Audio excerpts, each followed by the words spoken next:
ശരീരമുള്ള കാലത്തോളം, മനസ്സ് ബുദ്ധി തുടങ്ങിയവയുള്ള കാലത്തോളം സങ്കല്പങ്ങളും വികല്പങ്ങളും ഉണ്ടാകും.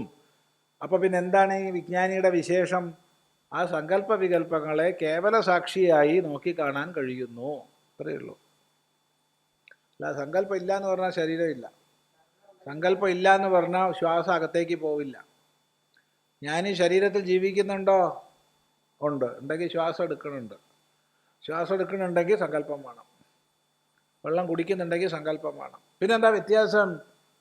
അവിടെ തീർത്തും സാക്ഷിഭാവത്തിൽ അതിനാൽ അലിപ്തനായി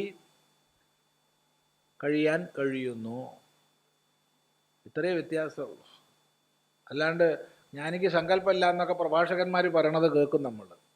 അതൊന്നും കേട്ട് വിശ്വസിക്കണ്ട. സങ്കല്പമില്ലെങ്കിൽ വായു അകത്തേക്ക് പോവില്ല. എങ്ങനെയാണ് എന്തിനാ തൻ്റെ ശരീരത്തിനുള്ളിലേക്ക് വായു എടുത്ത്? സ്വാമി, അത് അറിയാണ്ട് നടക്കുന്ന പ്രക്രിയയാണ്. അറിയാണ്ടൊരു പ്രക്രിയ നടക്കില്ല, അറിഞ്ഞുകൊണ്ട് തന്നെയാണ്. അതെ, അത് തന്നെയാണ്. ഉപാധിധർമ്മമാണെന്നുള്ള തിരിച്ചറിവിൽ സാക്ഷിഭാവത്തിൽ കഴിയുന്നു വിജ്ഞാനി. അത്രയേ ഉള്ളൂ. അവിടെ സങ്കല്പങ്ങളില്ല എന്ന് പറഞ്ഞാൽ അതിൻ്റെ അർത്ഥം, ഇപ്പം ശാസ്ത്രത്തിൽ പറയും സങ്കല്പങ്ങളില്ല അവർക്ക് എന്ന് പറയും. അതിൻ്റെ അർത്ഥം സങ്കല്പം ഇല്ല എന്നല്ല, മറിച്ച് ബന്ധകാരികളായ സങ്കല്പങ്ങൾ അവർക്കുണ്ടാവുന്നില്ല എന്നുള്ളതാണ്.